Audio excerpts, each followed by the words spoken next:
Okay, there's a new SBS out, SBS 104. And guys, there's some very cool info in it. The most important thing has to do with Kid. Unfortunately, there's been some positive and negative things about the lipstick wearing bastard just because, well, Kid's entire backstory was revealed. That's fantastic. I'm excited. I'm happy that we finally got it. Well, it was revealed in an SBS. I feel two ways about this, and we're gonna go through it. I would love to cover the entire SBS at some point, but this Kid stuff deserves its own video just because, well, god damn. I'm torn. I'm truly torn. My source is Arter from the Library of O'Hara. I'll link it below. You can go check it out yourself. But we're gonna go through this entire thing in regards to Kid, and then I'll drop an SBS video the next day covering everything because that has to do with Shanks, Toby Ropo, and even Zoro and his earrings. What the hell? Anyway, Oda reveals Kid's full backstory, and it goes like this. Kid, Killer, Heat, and Wire were born in a certain island in the South Blue, unaffiliated with the— okay, wait. Before I really get into it, just want to say, I will tell you my true thoughts about how I feel about this after we go through the entire backstory. I think it's really good. I do. I'm just perturbed. Actually, I don't know how I feel yet. Let's go through it. Oh, if you enjoy content like this, make sure to subscribe and like because a lot more to come. Okay, Kid, Killer, Heat, and Wire were born in a certain island in the South Blue, unaffiliated with the world government, which was ruled by a criminal gang that acted as its royalty. So basically, they grew up in the slums, somewhat like Grey Terminal, and I guess someone like Blue Jam was the boss there. Let's continue. The island was subdivided into 4 districts, which each had its local criminal gang, each led by the 4 aforementioned characters, with conflicts arising on a daily basis. In spite of that, Kid and Killer had been childhood friends since they were young. Basically, Kid, Killer, Heat, and Wire, they were each part of their own gang, but they were not the boss. It's interesting because this backstory is reminding me of Arcane. Some of you may have seen it. I'm not going to get deep into it. Just remind me of how the slums and how it can be governed by its own people. Some people rather it be governed by its own people. Some people rather it be somewhat indoctrinated into the government to have some more protection. In this instance, as Kid's backstory goes on, you can see just how things can go wrong when it's governed by its own people. Very, very difficult here, but let's continue. At some point, Kid and Killer became close friends with a girl called Victoria, or rather Victoria S. Sherton Duruyanaika.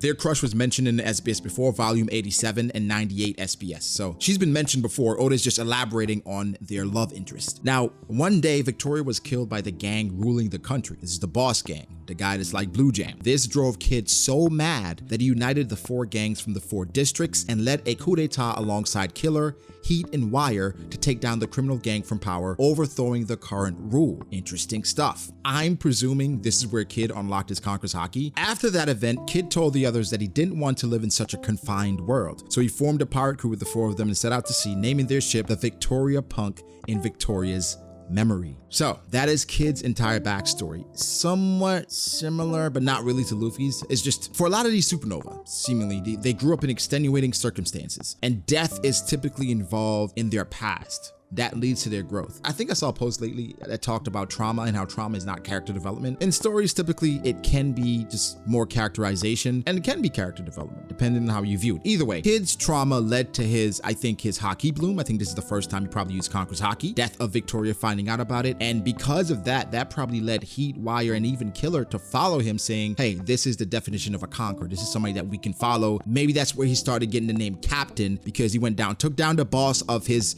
hometown, and then unified his hometown, right? So he basically did what Odin did back in the day. Again, he was a true conqueror. We question Kid all the time and talk about the things that he's done and how he hasn't shown Conqueror's Haki. I'm gonna be honest, y'all. Conqueror's Haki is a manifestation of what you've already done, right? It's a manifestation of who you are. Just because Kid hasn't shown Conqueror's Haki does not mean he's not a conqueror. He's done things to proclaim and show that he is indeed a conqueror. Of course, there are other areas and other characters that got Conqueror's Haki. We're not sure how it's gotten there, category, but based on his backstory, it's pretty clear why he is somebody that has Conqueror's Haki. Why it hasn't been shown, that's anybody's guess. Now, social media is going crazy because people are upset that Kid's backstory got revealed in an SBS. I'm an SBS, Viv Ricard, any information we can get from One Piece guy. I do not care, I want it. Sounds a little crazy, but that's what I'm saying. I'm all for it, right? Because if you're not going to get in the story, I'd rather get it regardless. So I'm happy that we got Kid's backstory because I wasn't sure when Oda was going to go and highlight it. Now, here's the apprehension from everyone else, and I can understand it. Kid will never be viewed in the light of Law, Zoro, Luffy, or even Tama, some people are saying, because he got a backstory that was basically cultivated through text. You had to read and envision this, and you could not connect with the character because you didn't see a lot of this play out. You didn't see him formulate his crew. You did not see him go through these moments of pain and hurt and even show him being a conqueror. So a lot of people are upset that Oda would go through this and basically minimize someone that was on a rooftop, someone that has a 3 billion berry bounty, someone that is on the same level seemingly as Law and Luffy, even Zoro, and you give him a backstory that's in the SBS. What kind of place is this? I feel you. But one thing I want to say is that for Kid, just because it's revealed in the SBS does not mean Oda will not show it. Oda's shown things revealed in the SBS before where he's elaborated on things he's mentioned. So it doesn't mean we're not gonna get it. This is just where he's elaborating. And guys, we cannot be surprised when things like this happen because Oda already told us, I'm trying to end this in 3 years, bro. And so whatever I gotta do to end it, this is what I gotta do. For the true Kid fans, they're gonna be frustrated, they're gonna be hurt because this is a way you could completely build up Kid's character. Even next chapter, even if we went away and we went to Kid and what he's doing, say he's being attacked by Shanks and Oda cuts away to give us some more insight into Kid and even him having Conqueror's Haki. Say Shanks pulls up, right? They clash again, Conqueror's Haki clash, Oda cuts to a Kid backstory. This could be one chapter, literally one chapter, where now it guarantees it being animated. This story, unless at some point Oda mentions it in the canon story, will never be adapted in the anime. Unless at some point they start animating cover stories and SBS stuff. But for right now, I understand the frustration. For a lot of people, this shows that Kid will never be viewed on the same level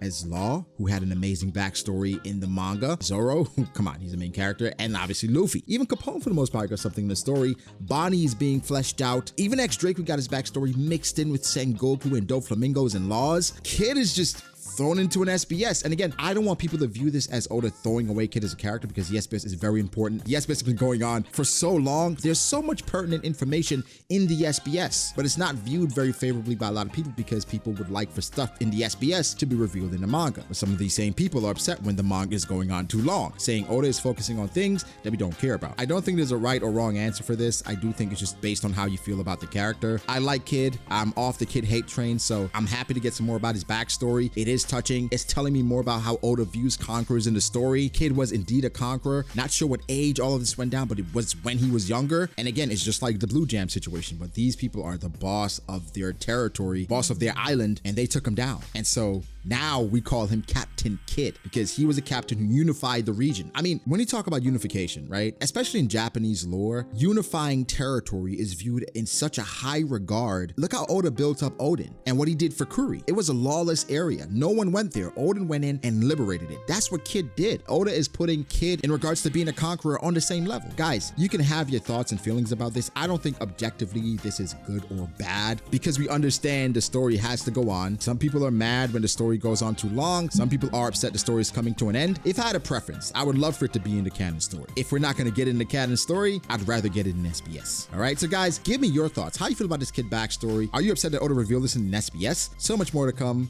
Shank stuff, nothing as important as this, I guarantee it. But wow, oh man, guys, this has caused quite a frenzy on the tweeters, right? But yeah, give me thoughts. Make sure to like the video if you did. Subscribe to the channel for more content like this. Follow me on Twitter at BragoDAce. Follow me on Instagram at BragoD.ace. Thank you to my patrons. I appreciate you guys so much. And you guys be sure to like and subscribe. Thank you to my members as well. And I'll catch you in the next one.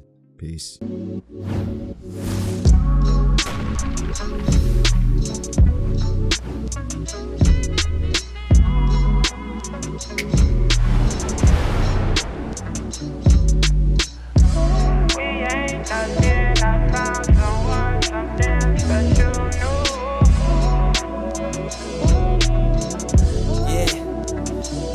I start doubting me, I felt lost. I rewrite it.